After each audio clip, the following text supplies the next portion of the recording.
ഈണമുള്ളൊരൻ മണ്ണേ, ഭീരുത്വമെന്തെന്നറിയാത്തൊരാളിൻ്റെ പേരോർത്തു വയ്ക്കുകൻ മണ്ണേ. Variance കുന്നത്ത് തന്നെ, അത് variance കുന്നത്ത് തന്നെ, വാരിയൻ കുന്നത്ത് തന്നെ, അത് വാരിയൻ കുന്നത്ത് തന്നെ.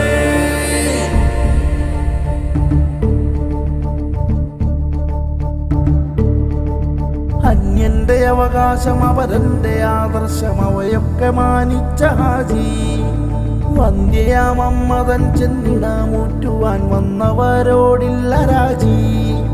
ഹിന്ദുവെ ക്രിസ്ത്യനെ മുസ്ലിമുമായി ചേർത്ത് ഇന്ത്യയെ കാക്കാനിറക്കി, സ്വന്തം വിശ്വാസത്തെ രാജ്യസ്നേഹത്തിന്റെ ജന്തിയിൽ കാച്ചിയുരുക്കി. മുഹമ്മദ് ഹാജി മലബാർ ഖിലാഫത്തിൻ കൂറ്റൻ കോട്ട മതിലാക്കി, കൂറ്റൻ കോട്ട മതിലാക്കി.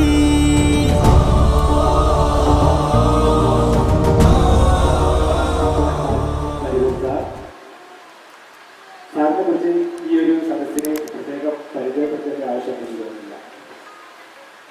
സാറ് അന്താരാഷ്ട്ര സ്പോർട്സ് ലേഖകൻ അറിയപ്പെടുന്ന ഒരു മാധ്യമപ്രവർത്തകനാണ്. കൂടാതെ ചന്ദ്രിക ദിനപത്ര പട്ടാളത്തിലാണ്. അതേപോലെ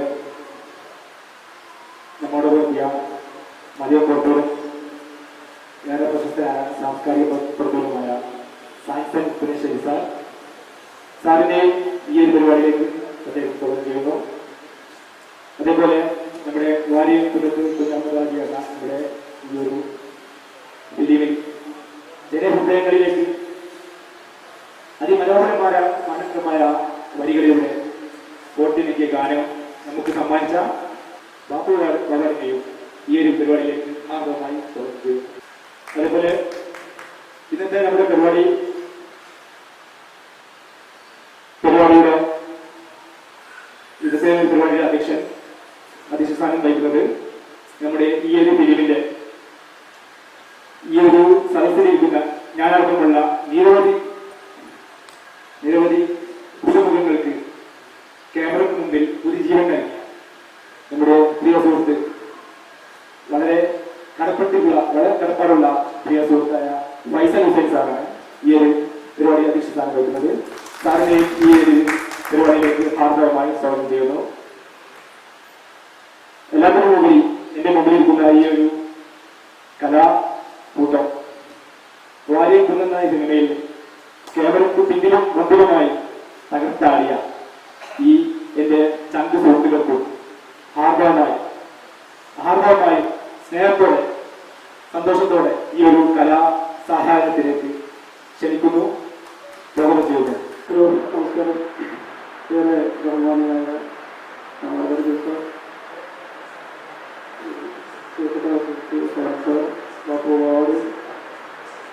സദസ്സിലിരിക്കുന്ന ഏറെ ആദരണീയരായ ബഹുമാനരെ, പ്രിയപ്പെട്ടവരെ, മാധ്യമ സുഹൃത്തുക്കളെ, നമസ്കാരം. മലബാർ സിംഹം വാരിയൻ കുന്നൻ എന്ന ഒരു ഷോർട്ട് ഫിലിം നമ്മൾ പ്രഖ്യാപിച്ചത് മുതൽ ഒരു വാരിയൻ കുന്നത്ത് കുഞ്ഞഹമ്മദ് ഹാജി എന്നുള്ള ആ നാമധേയം നമ്മൾ പുറത്തുവിട്ട സമയം മുതൽ തന്നെ നമുക്ക് പല ദിശയിൽ നിന്ന് സൈബറാക്രമണവും ഭീഷണികളും വന്നു എന്നുള്ളതാണ്. ഇത് നമ്മൾ ഒരു കൂട്ടായ്മയിലൂടെ ഒക്കെ അതിജീവിച്ചു. ഇന്ന് നമ്മൾ ആ ഒരു വിജയം നമ്മൾക്ക് ഉണ്ടാക്കിയെടുത്ത ആ സിനിമ വലിയ കാഴ്ചക്കാരിലെത്തിയിരിക്കുന്നു, വലിയ ചർച്ച ചെയ്യപ്പെട്ടുകൊണ്ടിരിക്കുന്നു. അതിൻ്റെ ഒരു വലിയ ഒത്തുചേരലാണ് നമ്മളൊന്ന് ഇവിടെ നടത്തുന്നത്. എൻ്റെ ഏറെ ആദരണീയനായ വ്യക്തിത്വമാണ്, ഏറെ പ്രിയപ്പെട്ട വ്യക്തിത്വമാണ് വളരെ ചോദിച്ചാൽ. ഞാൻ എന്ത് പരിപാടി ഉണ്ടെങ്കിൽ ആദ്യം അദ്ദേഹത്തിന് വന്ന് ഒരു മെസ്സേജ് അയക്കണം, സാർ ഇങ്ങനെ സംഭവമുണ്ട്, എന്താ ചെയ്യുക, സാർ ഞാൻ റെഡിയാണ്, എന്താ ചെയ്യേണ്ടത് പറഞ്ഞാൽ മതി, അവർക്ക് റെഡിയാണ്. അത്രയും സപ്പോർട്ട് ചെയ്യുന്ന ഒരു ഹൃദയബന്ധമുള്ള വ്യക്തിയാണ്. ഈ പരിപാടി ഉണ്ടായപ്പോൾ നമ്മൾ വിളിച്ചു, ആ സമയം ഞാൻ ജസ്റ്റ് ഒരു കോൾ ചെയ്തിട്ടുള്ളൂ, തിരക്കൊക്കെ ആയിരിക്കുന്ന വിചാരിച്ചു. പക്ഷേ ഞാൻ ഉണ്ടാവും പരിപാടിക്ക് ഞാൻ എത്തുമെന്ന് പറഞ്ഞു എന്നത് ഞാൻ എന്നെ തന്നെ ഞെട്ടിച്ച് കളഞ്ഞു. വളരെ നന്ദി അറിയിക്കുന്നത്. സ്വയം സാർ അദ്ദേഹം ദേശാഭിമാനി കോഴിക്കോട് പ്യൂറോ എഡിറ്ററാണ്. സാംസ്കാരിക രംഗത്തൊക്കെ സജീവ സാന്നിധ്യമായിട്ടുള്ള വ്യക്തിത്വമാണ്. അതേപോലെ ബാപ്പു പാവാട് എന്ന് പറയുമ്പോൾ ഈ സിനിമ മലബാർ സിനിമ വാരിയൻ കുന്നന്റെ ടൈറ്റിൽ സോങ് അദ്ദേഹത്തിന്റെ വരികളാണ്. യഥാർത്ഥത്തിൽ നമ്മുടെ സിനിമയുടെ ഏറ്റവും വലിയ ഒരു കാമ്പ് ആ ഒരു പാട്ടിലൂടെ തന്നെ നമ്മുടെ സിനിമ മൊത്തം പറയുന്നുണ്ടായിരുന്നു.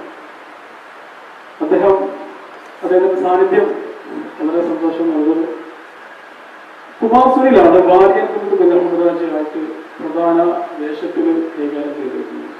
തിരുവനന്തപുരം, പത്തനംതിട്ട, കോട്ടയം അവിടൊക്കെയുള്ള ഒരുപാട് സുഹൃത്തുക്കളും ഭാഗമായിട്ടുണ്ട്. അത് മാത്രമല്ല ഇതില് പ്രഗത്ഭരായ ഒരുപാട് കലാകാരന്മാരുടെ സപ്പോർട്ട്. ഇപ്പോൾ ബാപ്പുമാവാട്, അതുപോലെ സിബു സുകുമാരൻ എന്ന് പറഞ്ഞ ഒരു മ്യൂസിക് ഡയറക്ടർ, അദ്ദേഹമായിരുന്നു ഇതിന്റെ പശ്ചാത്തല സംഗീതം മ്യൂസിക്കും കൈകാര്യം ചെയ്തത്. അതുപോലെ ഇതിന്റെ കേന്ദ്ര കഥാപാത്രത്തിന് ശബ്ദം നൽകിയ ഒരു വ്യക്തിത്വമാണ് അഷ്റഫ് ബാണിവർ, UK അഷ്റഫ് ബാണിവർ. അദ്ദേഹത്തിന് നമ്മൾ ആ സിനിമയുടെ ഒരു ജീവൻ നൽകിയ ആ വ്യക്തിത്വമാണ്. അദ്ദേഹത്തിന്റെ സാന്നിധ്യം ഇവിടെ ഉണ്ട്. അതേപോലെ നമ്മുടെ സിനിമയിൽ ഒരുപാട് കഥാപാത്രങ്ങൾക്ക് ഒരാളെ ശബ്ദം നൽകിയിട്ടുണ്ട്. നമ്മുടെ ആകാശവാണിയിലെ ഒരു ഇടുക്കനായ ആർട്ടിസ്റ്റ് അദ്ദേഹം വിനോദ് കീഴടത്ത് എന്നാണ് അദ്ദേഹത്തിന്റെ പേര്. അദ്ദേഹം ഇവിടെ ആകാശവാണിയിലെ വയലും വീടും പരിപാടികളൊക്കെ കൈകാര്യം ചെയ്യുന്ന ആർട്ടിസ്റ്റാണ്. അതേപോലെ മുക്കും വിജയൻ മാഷിനെ കുറിച്ച് പറയുമ്പോൾ അദ്ദേഹത്തിന് പല പരിപാടികളും കണ്ടൊക്കെ വളർന്ന വ്യക്തിയാണ്. അപ്പോൾ അദ്ദേഹത്തിന് മുന്നിൽ ആക്ഷൻ കണ്ട പറയാൻ പറ്റിയ വലിയ ഭാഗ്യമായിട്ട് കാണുന്നു. പിന്നെ വളർന്നു വരുന്ന അവസരങ്ങൾ ആഗ്രഹിക്കുന്ന ഒരുപാട് ആൾക്കാർക്ക് അവസരം നൽകാൻ സാധിച്ചു എന്നുള്ളതാണ്. അപ്പോൾ ഇതിലൂടെ ഷാ അഴീക്കോട് തിരുവനന്തപുരത്ത് ഉള്ളതാണ്. അതുപോലെ പത്തനംതിട്ട എന്റെ അസിസ്റ്റന്റ് ആയിട്ടുള്ളവരായിരുന്നു ഗൗതം രാജീവ്. അദ്ദേഹം ബോഡിക്കുന്നത്ത് ബ്രഹ്മദത്തൻ നമ്പൂതിരി എന്നൊരു ക്യാരക്ടർ അദ്ദേഹം ഗംഭീരമായിട്ട് ചെയ്തു. അതോടൊപ്പം എന്നോടൊപ്പം സ്ക്രിപ്റ്റിന്റെ വർക്കിൽ രാഷ്ട്രീയം ഭയപ്പായിട്ടൊക്കെ പോകുന്നതാണ്. അതേപോലെ Rajasekharan sir, professor Rajasekharan sir സാധാരണഗതിയിൽ ഒരു സിനിമ സംവിധായകൻ എന്ന് പറയുമ്പോൾ അത്യാവശ്യം ജാട വേണം. കണ്ട് നമ്മൾ കണ്ടുകൊണ്ടിരിക്കുന്ന സിനിമാ ലോകം എന്ന് പറഞ്ഞാൽ നടനാണ് അല്ലെങ്കിൽ നടീനടന്മാരാണ് അതിൽ വളരെ പ്രധാനികളെങ്കിലും സിനിമ ആത്യന്തികമായിട്ട് സംവിധായക സൃഷ്ടിയാണ്. സംവിധായകനാണ് ആദ്യാവസാനം അതിൻ്റെ മുതലാളി എന്ന് പറയുന്നത്. നിങ്ങളൊരു സിനിമ ലൊക്കേഷനിലേക്ക് പോയി കഴിഞ്ഞാൽ തലയിൽ ഒരു കൗബോയ് ക്യാപ്പ് ഉണ്ടാവും. ഞാൻ മാത്രമേ കൂളിംഗ് ഗ്ലാസ് ഇങ്ങനെ വെക്കാറുള്ളൂ. അദ്ദേഹത്തിന് സംവിധായകന്റെ ഗ്ലാസ് കണ്ണിലായിരിക്കും. പല തരത്തിലുള്ള വേഷഭൂഷാദികൾ അത് ടിപ്പിക്കലാണ്, അതുണ്ടാവാറ്.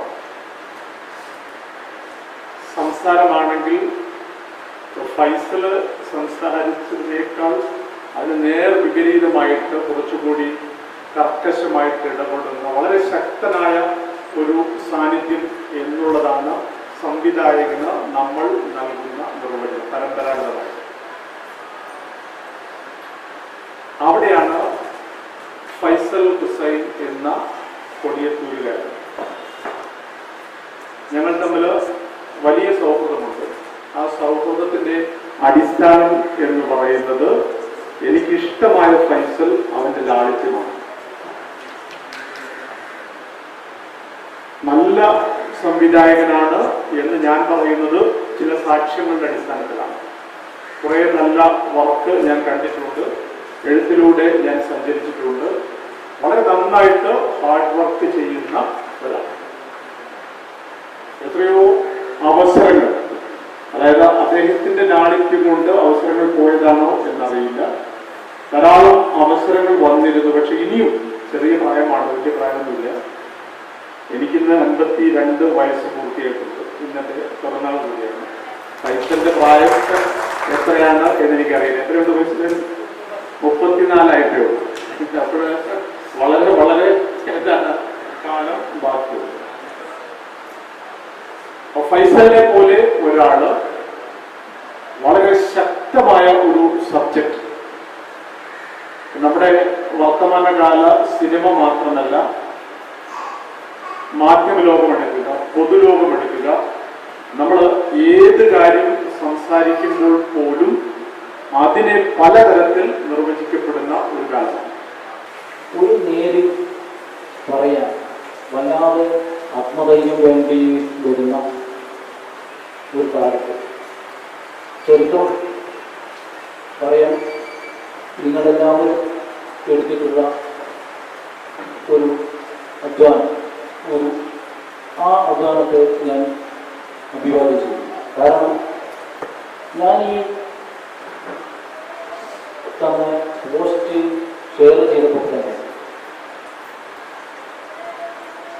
അതുവരെ നമ്മൾ പലതിനും പല കാര്യങ്ങളും നമ്മളെ ഷെയർ ചെയ്തപ്പോൾ ഒന്നുമില്ലാത്ത രീതിയിലാണ് നമ്മൾ പ്രതികരണം ചെയ്യുന്നത്. അപ്പം നിങ്ങൾക്കൊക്കെ ഉണ്ടായിട്ടുള്ള അനുഭവം എനിക്ക് അതിനോടുകൂടി തന്നെ മനസ്സിലായി. ഒരു വാട്സപ്പ് സ്റ്റാറ്റസ് ആയിട്ട് നമ്മൾ ഈ പരിപാടിയുടെ സ്റ്റാറ്റസ് ഇടുമ്പോഴേക്ക് തന്നെ അതുവരെ നമ്മുടെ കുട്ടികളെ ചിത്രമൊന്നും പ്രതികരിക്കാതിരുന്ന ആളുകൾ, നമ്മുടെ കോൺടാക്ട് ലിസ്റ്റിൽ ഉണ്ടായിരുന്ന ആളുകൾ വളരെ മോശം ആയിട്ട് നിങ്ങൾ എന്തിനാണ് ഇതിന് പോകുന്നതെന്നുള്ള രീതിയിൽ നോക്കാം. നമ്മൾ എത്രയോ കാലം മുമ്പേ മതപരമായ ഒരു സാംസ്കാരിക സമൂഹം ആഗ്രഹിക്കുന്ന ആളുകളായതുകൊണ്ട് അതൊന്നും നമ്മളെ അസ്വസ്ഥപ്പെടുത്തുന്നില്ല. പക്ഷെ എന്നെ അത്ഭുതപ്പെടുത്തിയത് മതേതരവാദികളും ജനാധിപത്യവാദികളും എന്നൊക്കെ ഒരുപാട് വിശ്വസിക്കുന്ന ആളുകളാണ് എൻ്റെ കുറേ സുഹൃത്തുക്കളൊക്കെ ഉണ്ടായിരുന്നത്. പക്ഷെ അവരാരും അതിനോട് അത്ര ഗൗരവത്തിൽ പ്രതികരിച്ചില്ല. നിർബന്ധത്തിൽ വഴങ്ങിയാണ് ഈ ചൂടത്തോടെ എത്തിയിരിക്കുന്നത്. ഞങ്ങൾ കഴിഞ്ഞ വർഷം ആസാമിൽ പോയിട്ട് ഇതിൽ തന്നെ ഫോക്കസ് ഇന്ത്യ എന്ന് പറയുന്ന ഒരു ഓർഗനൈസേഷൻ വേണ്ടിയിട്ട് ജോഡി എന്ന പേര് ഒരു അസാമി ഭാഷയിൽ ഒരു ചിത്രം ചിത്രീകരിച്ചിരുന്നു. അത് കഴിഞ്ഞ് മുഹബത്തിന്റെ ബിരിയാണി നമ്മുടെ സുഹൃത്തിന് വേണ്ടി ചെയ്തിരുന്നു.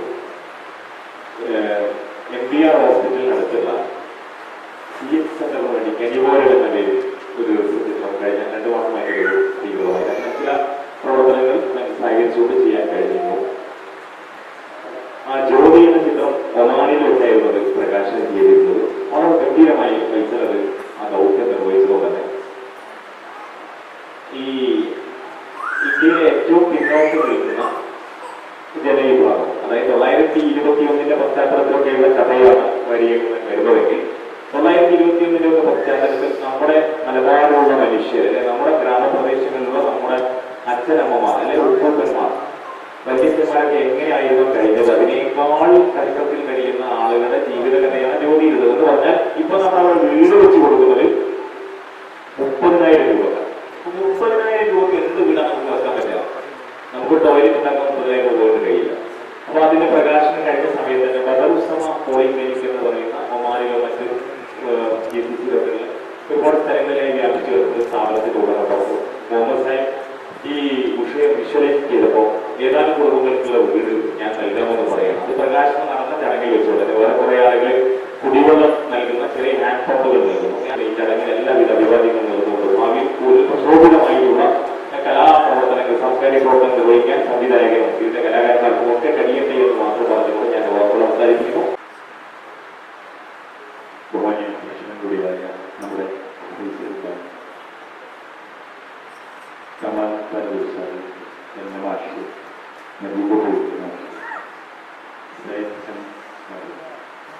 പ്രിയപ്പെട്ടവരെ, നമ്മൾ ഒത്തുകൂടി ഒരു സന്തോഷവേള പുനർസൃഷ്ടിച്ചിരിക്കുകയാണ്. ഞാൻ നമ്മുടെ ഡയറക്ടറായ ഫൈസൽ ഹുസൈനുമായിട്ട് പരിചയപ്പെട്ടപ്പോൾ ഈ പടത്തിന് വേണ്ടിയല്ല ഞങ്ങൾ ആദ്യം ഒത്തുചേരാൻ തീരുമാനിച്ചത്, ഒരു പാട്ട് ചെയ്യാൻ വേണ്ടിയാണ്. പാട്ടുകൾ ഇഷ്ടംപോലെ വരുന്ന നാടാണ് നമ്മളത്. പലതും കാറോളം വന്ന് അവിടെ തകർന്നടിക്ക് പോവുകയാണെന്നൊരു കുഴപ്പമായിരുന്നു.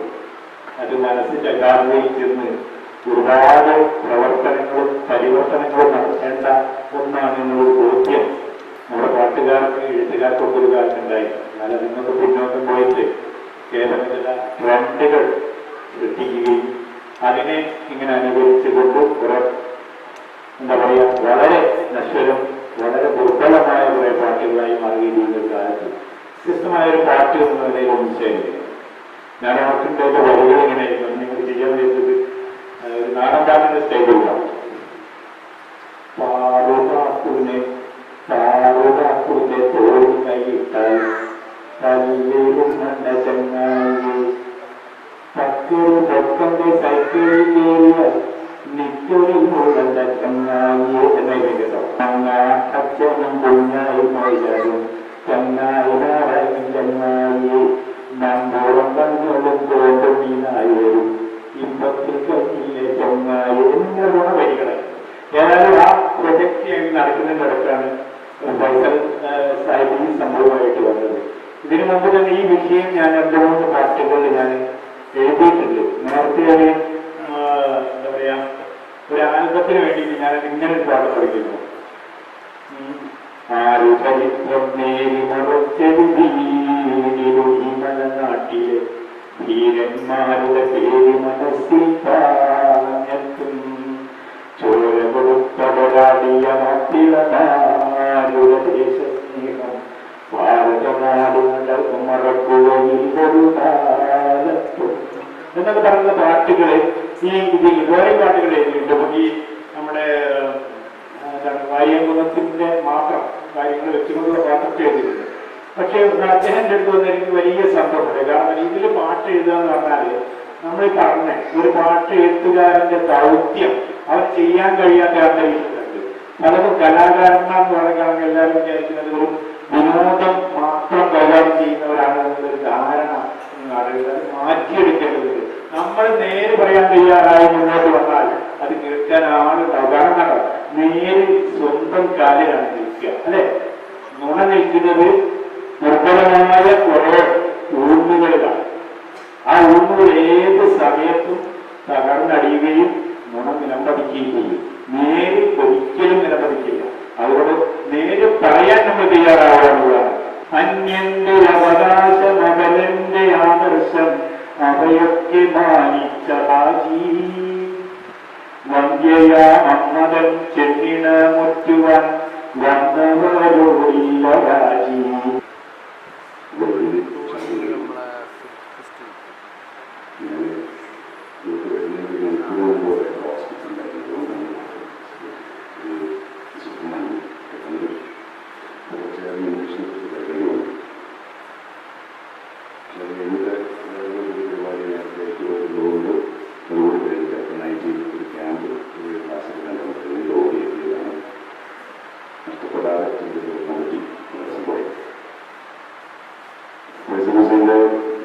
ഈ പ്രൊജക്റ്റുമായി വളരെ ആകർഷകമായിട്ടാണ് ചെയ്യുന്നത്. വിവേഷമുണ്ട് എന്ന് പറയുമ്പോൾ സാധാരണ ഞാൻ കൗൺസിലിംഗ് പോലെ സിനിമകളിൽ വേഷം ചെയ്ത സിനിമയെ വെച്ച് നോക്കുമ്പോൾ ഇത് ഗൗരവപ്പെട്ട ഒരു റോളാണ് എനിക്ക് കിട്ടുക എന്നാണ് കരുതിയത്. വ്യത്യസ്തമായ ഒരു ഇതിൽ വേഷം കുറവുള്ള കുറേ ആളുകളുണ്ട്. വേഷം കുറവുള്ള ആള് മറ്റൊരാളും ഞാനാണ്. ഇത് വേഷം കുറവെന്ന് പറഞ്ഞത് നേരിടാൻ വേഷമില്ലാത്ത ആളുകളാണ്. കാരണം ഇതിൻ്റെ കൂടെയുള്ള ആൾക്കാരും കൂലിപ്പണിക്ക് വേഷം കുറവാണ്. അതുകൊണ്ട് വേഷം കുറഞ്ഞ ആളാണ് ഞാൻ. കാരണം അതുപോലെ പേരുണ്ടായിരുന്നോ എന്ന് എനിക്കറിയില്ല. പക്ഷേ അത് കണ്ടതിനൊക്കെ സൂര്യനും പൂരിപ്പാടിനോടൊക്കെ സാമ്യപ്പെടുന്നുണ്ട്. ആ സ്വഭാവം വെച്ച് അതൊക്കെ ആവാം. ആ ഒരു ഇഷ്ടം ഗംഭീരനാണ് എന്ന് ആക്കാൻ അതൊക്കെ ആ സന്ദർഭത്തിൽ വന്നു പോകുന്നതാണ്. ഫൈസൽ ഹുസൈൻ എന്ന സംവിധായകന്റെ മനസ്സിലൊരു ചിത്രമുണ്ട്. ഈ മാഷ് പറയും എന്ന് പറഞ്ഞിട്ട് ഇന്ന് പറയിപ്പിക്കുകയാണ്. വിജയമാഷ് എൻ്റെ കൂടെ ഉണ്ടായിരുന്നു. അപ്പോൾ ആ സ്വഭാവത്തിൽ ഒരു പ്രത്യേകത ഉണ്ടാക്കിക്കൊണ്ടേ ആയിട്ടുള്ളൂ. പക്ഷേ ചരിത്രത്തിൽ അങ്ങനെ കഥാപാത്രത്തിൽ കാര്യങ്ങളും കഥയും ഉണ്ടായിരുന്നോ അറിയില്ല. പക്ഷേ അങ്ങനെ ഒരു ചിത്രീകരണമാണ് നടത്തിയത്. ഏതായാലും അദ്ദേഹം ചെയ്ത വേഷത്തിൽ വ്യത്യസ്തമായ വേഷമായിരുന്നു. എൻ്റെ ശ്രീനാരായണ പോലും ശ്രദ്ധിച്ചതായി എൻ്റെ സുഹൃത്തുക്കളും അതുപോലെ എൻ്റെ സുഹൃത്തുക്കളും പറഞ്ഞത് കുറഞ്ഞ സമയം കൊണ്ട് വലിയൊരു ചരിത്രത്തെ ഇതിനകത്തുള്ള പ്രയാസമാണ്. പക്ഷേങ്കിലും ഇത്രയും പേര് വളരെ ചുരുങ്ങിയ ചെലവിൽ ഇതിനെ ഒന്നിപ്പിക്കാൻ സാധിച്ചു എന്നുള്ളത്. ഫൈസൽ ഹുസൈൻ്റെ ഒരു പ്രിയപ്പെട്ട ചങ്ങാതിയാണ്. കാരണം ഞാനത് രാവിലെ ട്രിവാൻഡ്രത്ത് പോകുന്നു. കാരണം ഈ സിനിമയുടെ ഭാഗമാകാൻ എനിക്ക് കഴിഞ്ഞില്ല. കാരണം ഞാനന്ന് മറ്റ് പ്രോഗ്രാമായിട്ട് പുറത്തായിപ്പോയി, അതുകൊണ്ട് പങ്കെടുക്കാൻ പറ്റില്ല. അതിനു മുമ്പ് ഫൈസലിൻ്റെ ബിരിയാണി പിസ്സ അതെനിക്ക് പരിപാടി ചെയ്യാൻ കഴിഞ്ഞു. അന്നും കാലിക്കറ്റ് അതിനുവേണ്ടി വന്നിരുന്നു. അപ്പോൾ അതിന് തീർച്ചയായിട്ടും ഫൈസലിൽ നിന്നോട് പറഞ്ഞു, ഈ സിനിമയിൽ പലർക്കും പ്രാധാന്യമില്ലാത്ത, അതായത് സംസാരം ഡയലോഗൊന്നും ഇല്ലാത്ത ചില രംഗങ്ങളൊക്കെ ഉണ്ടായിരുന്നു. അപ്പോൾ അത് പറഞ്ഞിട്ട് ഞാൻ പറഞ്ഞു, ഞാൻ അതൊരു മന്ത്രിയായിട്ട് അഭിനയിച്ചതാണ്. ആയിരക്കണക്കിന് ആൾക്കാർ ഉൾപ്പെടുത്തണം, അതിനുള്ള സെറ്റ് ഒരുക്കണം, അങ്ങനെയുള്ള ഒരുപാട് വലിയ കാര്യങ്ങൾ ചെയ്യേണ്ട ഒരു സിനിമ നിസ്സാരമായ 28 മിനിറ്റിൽ ആ ചരിത്രം പറയുക എന്ന് വെച്ചാൽ തീർച്ചയായിട്ടും എനിക്ക് തോന്നുന്നു മറ്റൊരു ഷോർട്ട് ഫിലിം ഇതുകൊണ്ട് ചെയ്യാൻ ഒരു സമ്പ്രദായവും പറ്റില്ല എന്ന് ഞാൻ വളരെ വിശ്വസിക്കുന്നു. കാരണം അത് ഫൈസലിന് ഞാൻ അങ്ങനെ തോട്ടി പറയല്ല. കാരണം ഫൈസലിന് എനിക്ക് ഏകദേശം 12 വർഷമായിട്ട് 12 വർഷം മുമ്പാണ് ഫൈസലിൽ ഞാനുമായിട്ടുള്ള ബന്ധം ആരംഭിക്കുന്നത്. കാരണം ഫൈസല് എൻ്റെ ജീവിതം തുടങ്ങിയത് വീഡിയോ എഡിറ്റിങ്ങിലാണ്. അന്ന് ആ കാലം തൊട്ട് വീഡിയോ എഡിറ്റിംഗ് ആണെങ്കിലും അന്ന് വരെ കുറെ സ്ക്രിപ്റ്റുമായിട്ട് നടക്കുന്ന ഒരു പയ്യനായിട്ടാണ് ഞാൻ കാണുന്നത്.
മുഖ്യാതിഥി ഉദ്ഘാടകൻ ഏറെ പ്രിയപ്പെട്ട സംവാദകൻ സാറിൻ്റെ 52ാം ജന്മദിനമാണെന്ന്. അതിൻ്റെ ഒരു സന്തോഷത്തിൻ്റെ ഒരു കേക്ക് നിങ്ങളുടെ ഒരു വിജയാഘോഷവും സന്തോഷവും കൂടി ആ പ്രത്യേകം കൂടി ഒരുമിച്ച് ആഘോഷിക്കുകയാണ്. അത് വളരെ ഇങ്ങനത്തെ രണ്ടും ഒരുമിച്ച് വന്നതിൽ വളരെയധികം സന്തോഷം. Happy birthday sir. അപ്പോ ഈ ഒരു സന്തോഷ ദേശത്തിലേക്ക് അദ്ദേഹത്തെ കുടുംബത്തേക്ക് ഒരു പേരിലേക്ക് ക്ഷണിക്കണം.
പഠിക്കുവാനിത്തി വൈകിക്കെന്നപ്പം മുത്താറ് തന്ന് നമുക്ക് ചൂടല് കൊണ്ട് ചൂടപ്പം അക്കാലത്താടി പാടാൻ അക്കരെ ഇക്കരെ നീന്തിടാൻ ഇക്കാതെ പോന്ന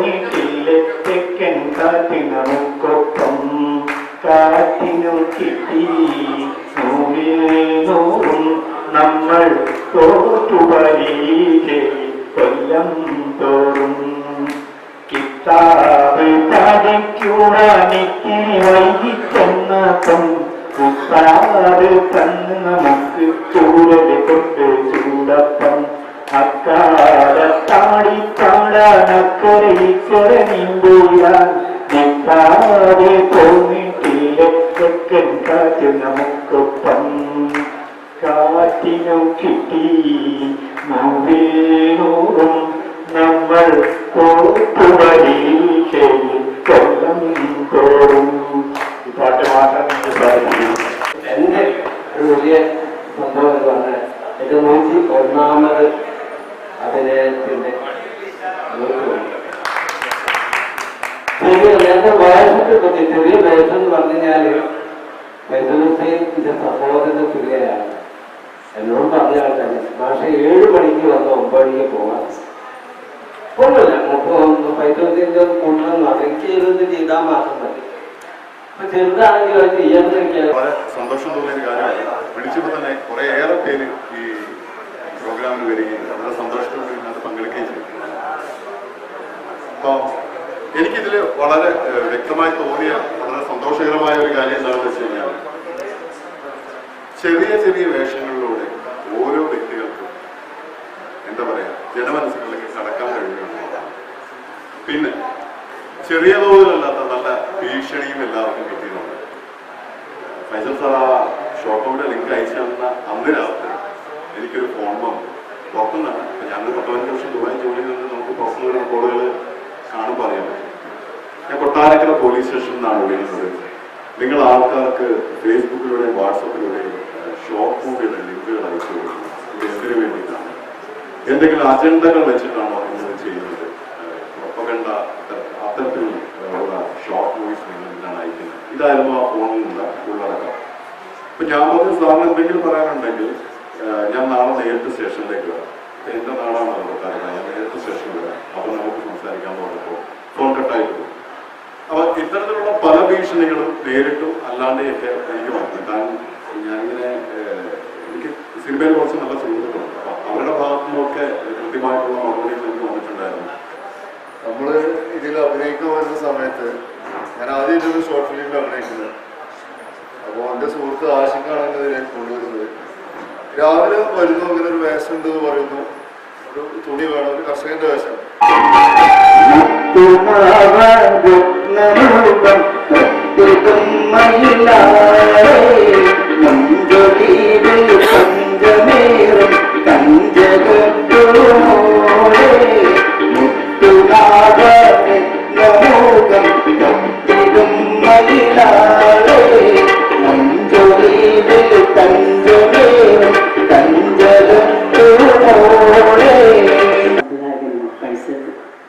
പ്രത്യേകിച്ച് പറഞ്ഞിട്ടാണ് ഇതൊരു പ്രോഗ്രാം ഞാൻ ചെയ്യാൻ തീരുമാനിച്ചത്. നിങ്ങളെല്ലാവർക്കും അറിയാവുന്നൊരു കഥ തന്നെയാണ്.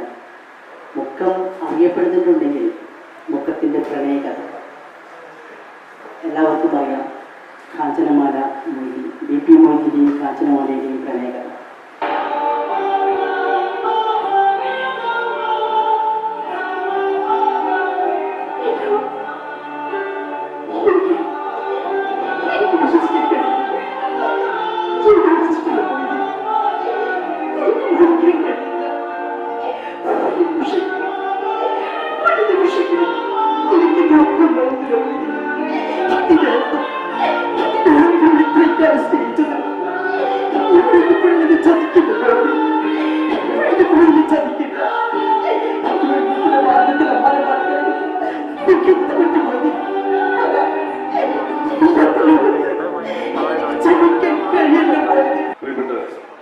എന്തായാലും ഇവിടെ വന്നിട്ട് ഫൈസൽ ഭായി വിളിച്ചു ചേർത്ത ഈ ഒരു വലിയ ചടങ്ങ് അതിലൊരു ഭാഗമാകാൻ കഴിഞ്ഞു എന്നതിൽ വലിയ സന്തോഷമാണ്.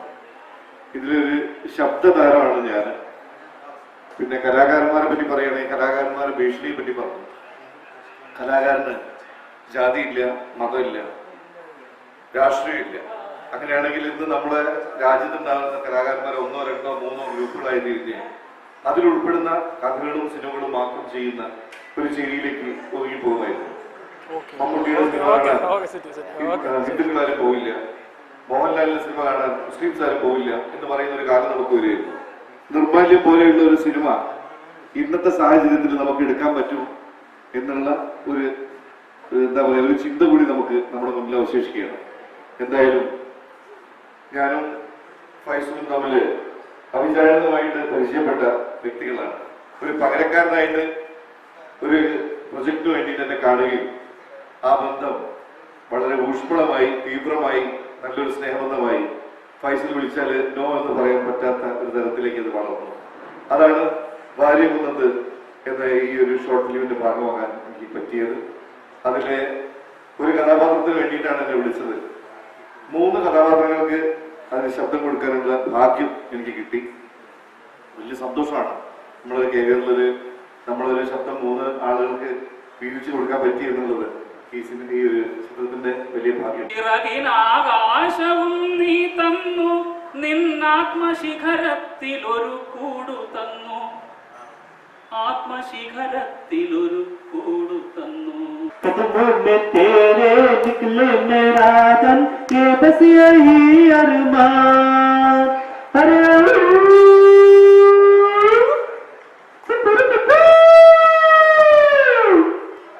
डल डल डले डल डल डले डल डल डले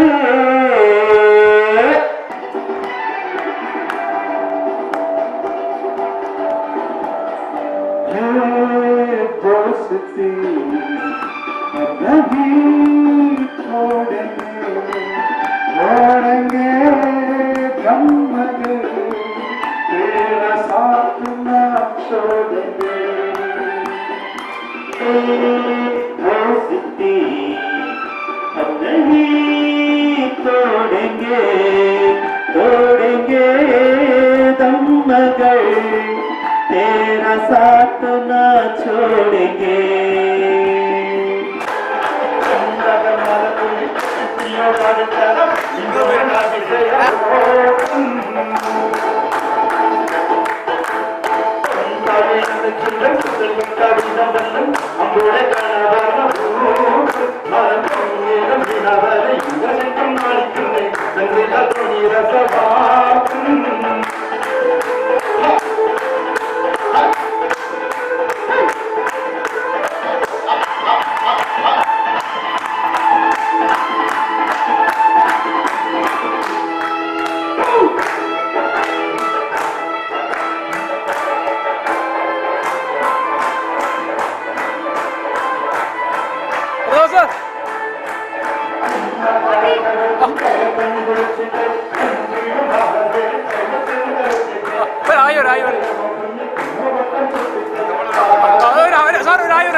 Hi, hi. Hi, hi, hi.